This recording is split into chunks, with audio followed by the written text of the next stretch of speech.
The Dallas Stars continue to find ways to let people down. On today's show, we'll give you a full breakdown of last night's disastrous loss at the hands of the Minnesota Wild.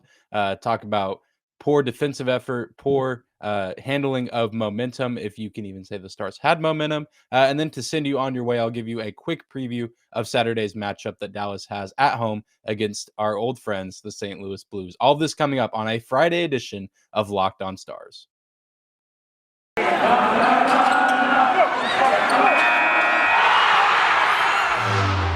Your Locked On Stars, your daily podcast on the Dallas Stars. Part of the Locked On Podcast Network. Your team every day.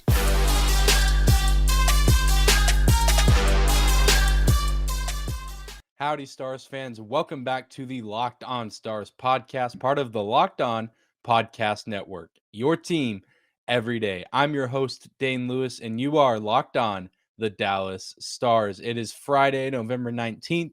We've made it to the end of another week, and thank goodness, especially after last night. I literally was having a conversation with my roommate the other day, talking about after, the wins against Philadelphia and Detroit. I was like, man, it's so much fun to record after the Stars win. Get to talk about all the good things that they were doing. Not only were they winning by pretty nice margins. And we have swung to the other side of the pendulum, folks. I, of course, love recording these episodes, love this job. So by no means am I saying that this job is burdensome. But, some days are not as fun to record. And this is certainly one of those days. The Dallas Stars coming off a humiliating loss at the hands of the Minnesota Wild on a one-game road trip, losing 7-2. Absolute disaster from the get-go. On today's show, we're going to give you a full breakdown, talk about some of the things that went wrong for this team, which was pretty much everything. So strap in to hear my rantings about what we saw from the victory green and white last night. But before we jump into all the negative things, I do want to take a moment and say thank you for stopping by today's episode of Locked On Stars. Whether this is your first time here or you are a recurring listener, thank you for making Locked On Stars your first listen of the day. Be sure to subscribe and follow the podcast wherever you get your podcast at. It's 100% free. You can subscribe and follow on a podcasting platform as well as on YouTube. The numbers on YouTube are continuing to go up. The subscriber count continuing to go up. Always love to see that. Thank you guys again for all the retweets, likes, follows, subscriptions, reviews, all of that good stuff. You guys continue to support me and the show, and I truly do appreciate it. But jumping into a review of last night's game against the Minnesota Wild, Ryan Suter's homecoming was spoiled. Ryan Suter not making too much of an impact against his former team. A lot was said about him in the pregame show on Valley Sports Southwest. They showed that, the Minnesota Wild played a tribute video for Ryan Suter. Classic move by them, obviously, a guy that played in that city for, I believe, 9 seasons with the Wild. Took them to the playoffs several times, obviously, could not get the Stanley Cup back to St. Paul, but a guy that I know that organization, that fan base has a ton of respect for. So, glad that he and his family got to be back in a city that they got to call home for so long, but obviously not pleased with the result on the scoreboard. And to flip the script on that, a lot of former Dallas Stars had some really, really nice nights against their former team with Matt Zuccarello and Alex Goligoski scoring once against their former team, getting the best of Anton Khudobin. Not that they were the only ones. It was pretty much easy for everyone on the roster to get the best of Anton Khudobin. And the night speaking of Khudobin, the night can basically be summed up by 2 plays, in my opinion. One, Roope Hintz's breakaway. I believe it was in the second period. I could be wrong on that, but there was a point when Dallas was on the penalty kill, which both teams spent a good amount of time on the penalty kill tonight. A lot of penalties, lots of power plays, lots of penalty kills. But Roope had a breakaway opportunity, and that he took a shot on and missed. And I was like, yep, that's about how this game has gone up to this point, and that's about how the game went afterwards. That play, as well as the final goal that the Wild scored, Victor Rask shoots the puck, and it bounces off the ice and off the head of Anton Khudobin into the net. And at that point, Dallas down 6-2. No way they're getting back into the game. Just that sums up the night. Yeah, Miro Heiskanen slapped the puck out of the net in frustration after that. And I know myself and many of you listening felt the exact same way. But I think that this game can be summed up just lack of defensive effort and lack of clearing the zone. And I think that was something that you could argue improved maybe in the second period, but in the first and third especially was a huge issue for the Stars, especially in the first. They played pretty poorly across the entire game, like I said. But I feel like I say so many times and mention so many times throughout predictions for games and previews for games. That Dallas needs to start well. And either start with the lead, or if they're going to surrender the first goal, that they need to keep the scoring from the other team at a minimum and play well to at least keep themselves in the game. But Dallas didn't really do that, and they did not help themselves very much. Just the way they played in the defensive zone, they could not clear the puck, and that led to Minnesota getting several opportunities at the net, two of which they executed on. Pitlick scored because of a rebound that Dallas could not chase down. Pitlick gets the puck and shoots kind of from far out. Kind of a weird goal, but still nonetheless, Dallas, not really anyone close on the rebound that was originally shot. Kirill Kaprizov scores about as easy of a goal as you're going to get in the National Hockey League because, again, Dallas failed to clear the zone, tried to get the puck out, pass intercepted, just sloppy, lazy play from the Stars in the defensive zone, and you can't have that. And also on that play, even if you're going to do that, well, you got to defend the guys that are on the other team. And I feel like Yanni Hakanpää was just not paying attention to where Kirill Kaprizov was. And Kaprizov gets loose behind him for a pretty much wide open shot. Yanni Hakanpää watching the puck, not really guarding anyone. Kaprizov was the guy he was closest to. But again, if you go back and watch that play, it's about as easy as it gets, especially a guy like Kaprizov is not going to squander that opportunity. And so just poor effort all around, especially early on from the Stars team. And as we know, this isn't typically a team that's packing a lot of offensive firepower. It's great that they've scored 10 goals in their previous two games, but I think myself and I think, we all knew that wasn't going to be something that was happening on a regular basis. And so you can't allow those opportunities for any team, but especially a team as good and talented as Minnesota, because you're digging a hole for yourself. And if you're a team like the Stars that struggles to find offensive consistency, it's going to be hard to come back in those type of games. And I think Dallas just got worn down by Minnesota's forecheck, plus Minnesota's defense was playing very, very well on the other side. So I think that Dallas is getting worn out on offense, trying to, produce something. That's hard enough within itself. And then to have to go back and play defense against a team that's really forcing the issue in terms of keeping the puck in the offensive zone, just a mixture of, I don't want to blame, they had to travel on a road trip, and 1-game road trips are odd and difficult to play in, which is true. But that's clearly not the reason why Dallas lost this game. Although I do think that's a factor. I mean, you have to deal with, there's fatigue from traveling and not really time zone changes because they're still in the same time zone. But, that has to play a small factor. And then just getting worn out by a team that was just more prepared physically and mentally, I think. And I think that showed and was evident on the ice in last night's matchup. Coming up next, we will talk a lot more about last night's game, talk about some of the things that I didn't like. Normally, I have some more positive segments for all of our games. Not a whole lot of positivity to talk about from last night's game against the Minnesota Wild. But before we jump back into reviewing this game, I do want to take a moment and say thank you to one of the sponsors of today's show, and that is Built Bar. I absolutely love this time of year. Like I've been saying the past few episodes, Thanksgiving and Christmas, this time of year is wonderful. The weather is really nice because it's nice and cool here in Texas after, what is always a hot summer. But also this time of year means a lot of good food, a lot of good treats. But maybe you want a yummy dessert, but one that isn't so full of calories and sugar. Well, you can feast on something delicious and feel good about it. And that something is a Built Bar. One slice of pie has upwards of 300 calories, and that's typically on the low end. Most Built Bars are only 130 calories and only 4 grams of sugar in them, with plenty of protein. So replace that coconut cream pie with a coconut Built Bar, or go for a raspberry Built Bar instead of that raspberry pie. Lots of good flavors to replace any kind of pie, because Built Bars have low calories, low carbs, low fat, and they are high in protein. And a Built Bar is a great option for when you're hungry. So if you're excited for all that Thanksgiving food and you just can't get your mind off of it because it's coming soon, go ahead and grab a Built Bar or two to tide you over until Thursday comes, because Thanksgiving is approaching. You can go to Built.com right now and use promo code LOCKED15 and you'll get 15% off your order. Again, use promo code LOCKED15 for 15% off at Built.com.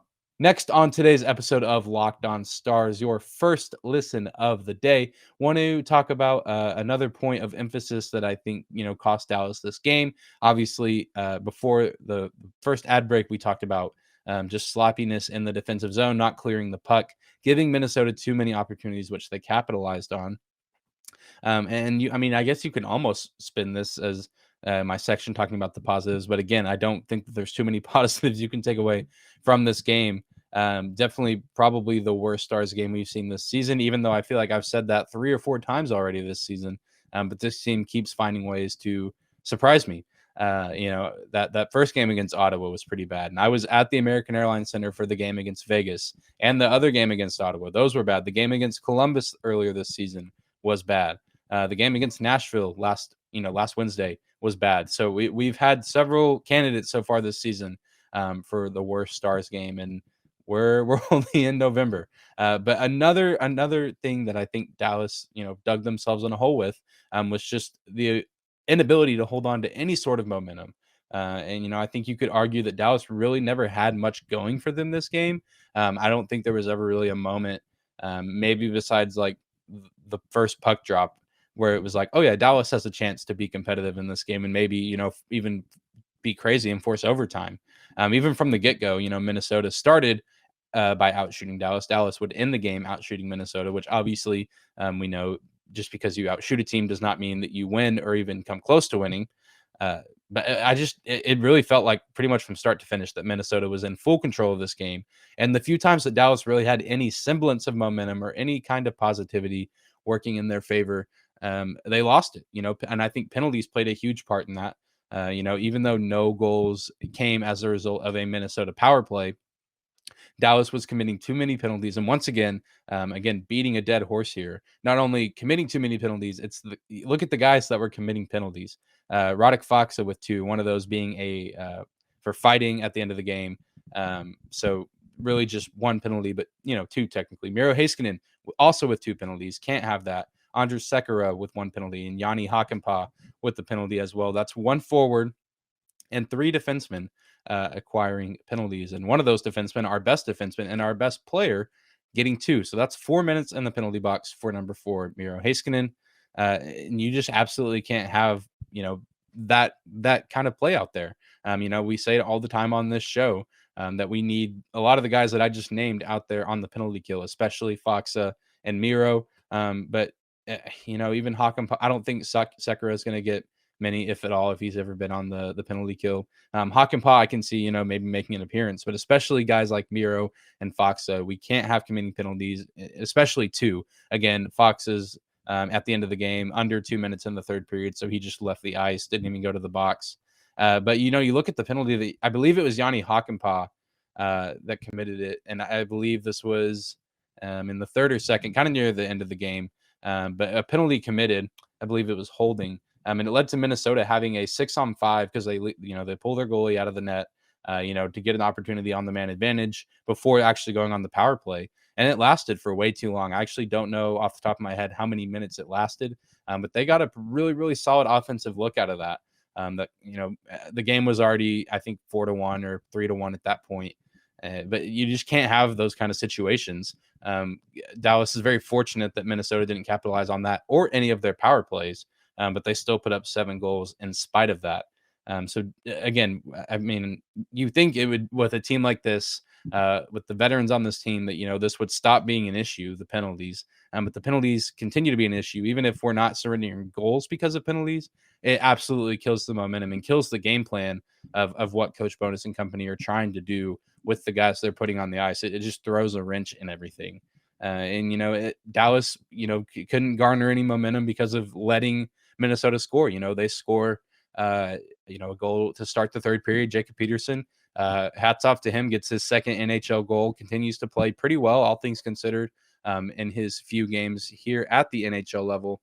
But Dallas couldn't hold on. I think, like, not 5 minutes later, at least 5 minutes of game time, Minnesota's back on the board and it's 4-1, and then they score another goal and make it 5-1. And it's already out of reach at the 4-1 spot, but the 5-1 is just the nail in the coffin. And then it just doesn't stop from there, and they continue to pour it on. Yeah, absolutely frustrating to see. Just it felt like a lack of discipline, both just in the defensive zone, but also just with penalties. Really, if you do want a positive, Jamie Benn did play very, very well tonight. He obviously did score a goal for Dallas, scored a power play goal. So nice to see that the power play is still finding a little bit of success, even though Dallas did have several opportunities. The fact that they're only able to execute on one is a little sad, but that's just how the night was. Cam Talbot, the goalie for Minnesota, had a fantastic night in the crease, which seems to be another theme of this season, is Dallas playing goalies whenever those goalies are going to have probably their best night of the season. But, if you do want a positive, Jamie Benn played well in the face-off circle, just played well in general. I think there was it just felt like a lack of heart and effort at times from this team, but I don't think you can say that of Jamie Benn. So if you are looking for a positive, there's your positive. Jamie Benn did play very, very well tonight. And hopefully the team will follow suit of their captain whenever they play Saturday at home against the St. Louis Blues. And speaking of that game, coming up next after this next break, we will take a quick moment to do a quick preview of Saturday's game against the St. Louis Blues, because there won't be a full episode out tomorrow, obviously with it being the weekend. But do want to give you a little bit of insight and give you some guys to be on the lookout for on this Blues roster. And this is the most I've had to talk about the St. Louis Blues so far on this show. And as you know, if you're a Stars fan, there's a lot of bad blood between these two teams. So it's going to be an exciting matchup. But before we dive into that matchup and some players to be on the lookout for, I do want to take a moment and say thank you to another sponsor of today's episode, and that is BetOnline. BetOnline is back and better than ever with a new web interface for the start of basketball season with more props, odds, and lines than ever before. BetOnline remains your number one spot for all the basketball and football action this season. Head to the new updated desktop or mobile website to sign up today and receive your 50% welcome bonus on just your first deposit. Just use the promo code LOCKEDON to receive your bonus. From basketball, football, NHL, boxing, and UFC, right to your favorite Vegas casino games, don't wait to take advantage of all the amazing offers available for the 2021 season. BetOnline is the fastest and easiest way to bet all of your favorite sports. BetOnline, where the game starts. And to close out today's episode of Locked on Stars, we're going to take a moment and talk about this upcoming matchup that the Stars have on Saturday back at home at the American Airlines Center against their old friends, the St. Louis Blues. I say old friends because that's what it feels like, they're at right now. This is another team that Dallas is playing this season that they have not played in a very, very long time with the division realignments last season. And obviously, like I said before the last ad break, a lot of history between these two teams, a lot of bad blood. Always exciting, always intense when these two teams get together. And I expect a rowdy game, a really exciting game. And it should be interesting to see how these two teams match up. St. Louis off to a pretty hot start to start the season, have cooled down a little bit over their past few games. They had lost 4 in a row before they won last night. Over the San Jose Sharks, 4-1 at home in St. Louis. So it'll be curious. I'm curious to see, the St. Louis Blues kind of had their get back right game after dropping a few close games against some good opponents. And now, they've beat a team that they were better than and probably should have beat at home. So that does a lot for their momentum. One of the losses that they suffered, by the way, was against Arizona at home. I think I already touched on that, but crazy, interesting, worth noting. So yeah, it'll be interesting. Dallas coming off, getting their tail kicked, getting their teeth absolutely kicked in on the road. St. Louis coming off a huge win to get themselves back on track. So these are just two teams that desperately need wins for different reasons. So it's going to be really exciting to watch. Some guys to be on the lookout for on this St. Louis roster. Got to start with Jordan Kyrou, the team leader in points at 17. Kyrou is 23 years old, out of Toronto, Ontario, drafted in the second round of the 2016 draft. This is a young guy, one of many on this roster that, the St. Louis Blues organization is very excited about. The fan base is excited about.